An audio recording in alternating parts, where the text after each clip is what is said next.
Hello everyone and welcome to another Starbase video. In this feature video we're going to talk about the new designs regarding heat mechanics as well as the reworks to some of the current designs that have to do with heat and cooling.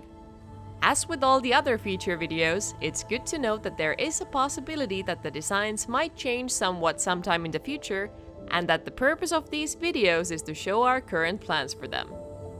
To start with the basics of heat mechanics, various devices like generators and ship weapons produce heat. Adequate cooling will be needed to prevent overheating in some of these devices. All devices that produce heat will have heat-related device fields that you can monitor using the universal tool and the in-game programming language YOLO.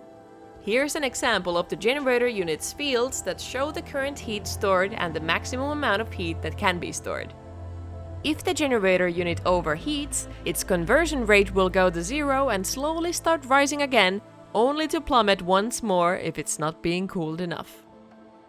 After the implementation of these new heat mechanics, radiators will no longer use or leak coolant, and instead they will dissipate heat received from other devices. All devices that can store heat can transfer a small amount of heat per second to the radiators. In addition, they will dissipate a tiny amount of heat per second on their own, which means that devices producing heat don't become completely unusable if the cooling capabilities are cut off. In order to help with managing heat, we'll be adding heat sinks. A heatsink will collect heat from all the heat-producing devices until its heat storage is full. They come in 3 different shapes: a beam, a cube, and a plate, in order to allow for different kinds of ship designs.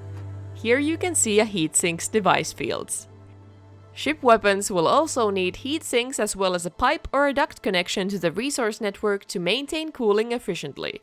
If ship weapons overheat, they will stop firing until the heat has dissipated enough.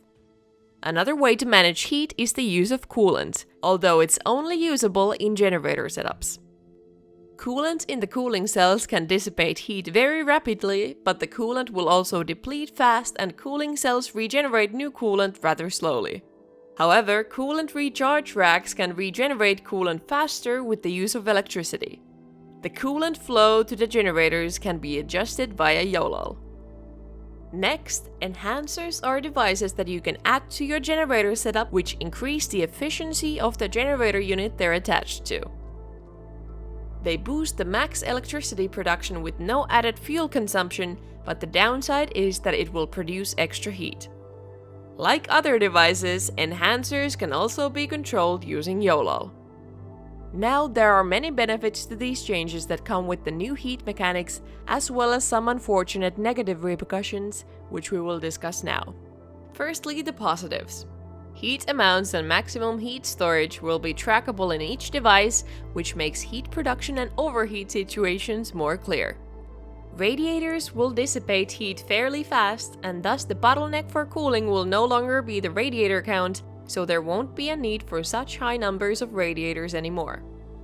Coolant from cooling cells will be able to be used as emergency cooling, since coolant is extremely efficient in dissipating heat. Coolant will regenerate slowly back to the cooling cells, so the cells will automatically recharge when not in use. Enhancers will be more simple to use and control with YOLO. Balancing heat and energy requirements brings more gameplay variation to the use of ship weapons. All in all, these changes allow for new possibilities in gameplay and more depth in ship designs. Now, as for the downsides of these changes, unfortunately, most ships will need some amount of rework. The amount of rework needed depends on the ship. The biggest negative impact will be on small fighter ships, since they'll start needing at least one heatsink to maintain efficient cooling, and the heatsinks are quite large and heavy. The tutorial laborer will be updated and the existing ones will need a small rework. The tutorial ship will have its generator unit's cooling board removed and replaced with a heatsink. The players who already have a laborer can add a heatsink to it like so, and it should work just fine afterwards. In addition to the changes mentioned, there are also plans for some other possible future designs that have to do with heat.